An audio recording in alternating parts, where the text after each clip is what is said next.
Well, it's finally happening. On their next mission, Rocket Lab will attempt to catch their Electron booster out of mid-air with a helicopter. If successful, this could bring the company one step closer to being only the second company in history to refly a first stage booster. We've talked about this mission in a previous video where we emphasized how this has the potential to completely and permanently change the paradigm of the small launch industry. So, because we're only a few days out from this potentially historic event, we're going to talk about the details of the mission, but more importantly, what it means for the stock price. Timestamps will be in the description. Let's go.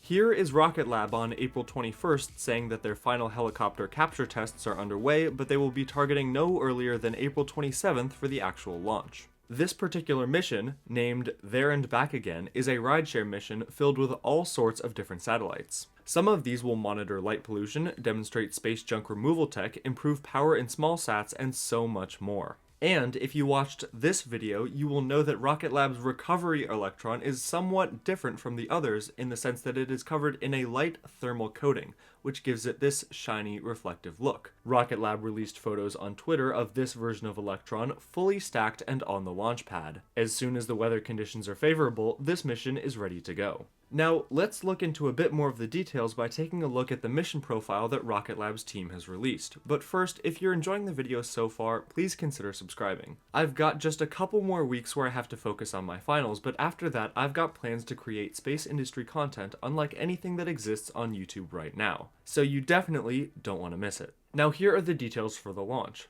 There and Back Again will launch from LC-1A to a 520-kilometer sun-synchronous orbit.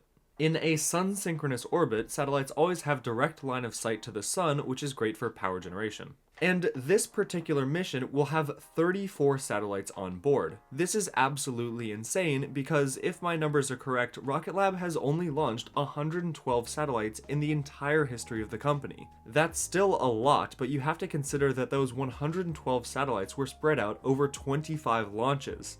And this launch alone will bring their total to 146. The press kit contains specific details on the exact satellites that will be on this mission, and if you're interested in those, the link to that will be in the description. The mission overview also gives us a look into the stats of the helicopter they will be using to catch Electron. This is an S-92 powered by 2 turboshaft engines, each capable of roughly 1.9 megawatts. This particular helicopter has been modified with extended fuel tanks so that it can return directly to land after catching Electron, so Rocket Lab does not even have to bother with barges in the first place. Now we get to look at the exact flight profile of the mission. Electron's first stage burns for roughly 2.5 minutes before it cuts off and allows the second stage to take over. Even after the first stage has stopped burning, it still has a lot of vertical momentum, so it will not reach the peak of its flight until 4 minutes and 36 seconds. After that, it will coast until 8 minutes and 12 seconds where it will deploy its initial drogue chutes. The payload of the mission will reach orbit at around 10 minutes, but because the first stage is gliding down via parachutes, it will not be caught until 18 minutes in. It will certainly be a nail-biting 18 minutes, which you will be able to watch live at rocketlabusa.com/livestream.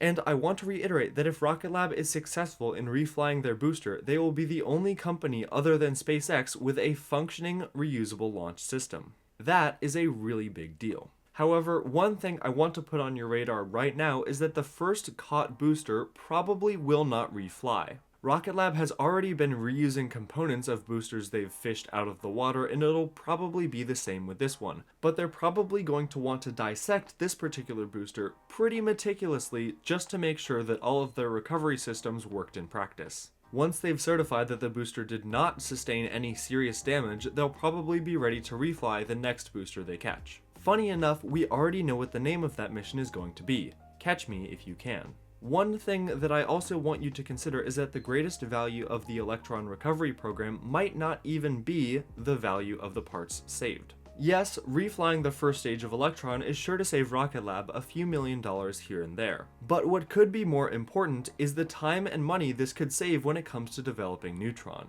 Quickly take a look at these two rockets side by side and think about how much more expensive each Neutron will be than each Electron. Thus, if Rocket Lab is able to learn about booster re-entry from flying electrons rather than neutrons, that could save them a lot of money until Neutron is landing itself reliably. So I just wanted to put that on your radar because it won't necessarily be discernible from the earnings reports, but it's definitely a noteworthy factor. Now it's time to talk about exactly what this test means for the stock price. Now, my first piece of advice if you're planning on trading around this particular test flight is be careful. Now, I'm definitely very bullish on the space industry and Rocket Lab in particular, but I do see this as a long-term investment. When it comes to individual launches, especially when something is being tested that is completely unprecedented, there is no discernible way to tell how it's gonna go. Thus, I always recommend investing in these companies long term rather than gambling on individual rocket launches. However, gambling on rocket launches is one of the most fun things I can possibly think of, so I'm still going to tell you how to do it anyway. What you need to know is that the stock market is a psychology game, and sometimes the markets behave in a way that you wouldn't intuitively think they would. So, for example, take a look at this part of Astra's stock chart where they had a launch, it was successful, but the stock still went down. Here's why this happens. A stock will only go up during a catalyst if the catalyst exceeds the investor's expectations. Here, the launch succeeded, but everyone was expecting the launch to succeed, so everyone was expecting to be able to cash out on the run-up. In this particular case, too many people were expecting a run-up, thus it never happened. So that's something to keep in mind for this recovery attempt. Even if it goes well, if too many people are expecting it to go well, then the stock will not go up. If you are going to try and take a trade on this launch, please take that into consideration. If you see the stock go up a whole lot right before this launch, that might be an indicator that too many people are betting on the success of this mission.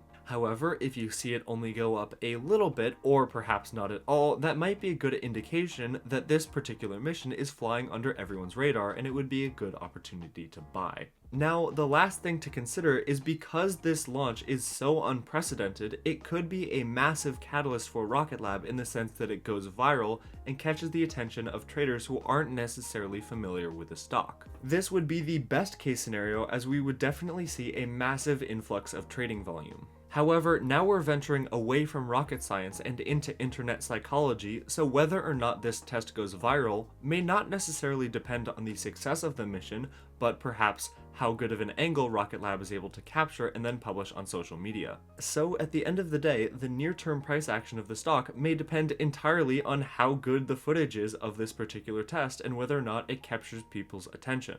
However, long-term, the only thing that matters is that success or failure, Rocket Lab learns a lot from this test and is able to apply those lessons to future launches with both Electron and Neutron. Rest assured, we will definitely be making a video dissecting the results of this test flight, so be sure to subscribe to not miss that. That wraps up this video, so thank you so much for watching, and I'll see you in the next one.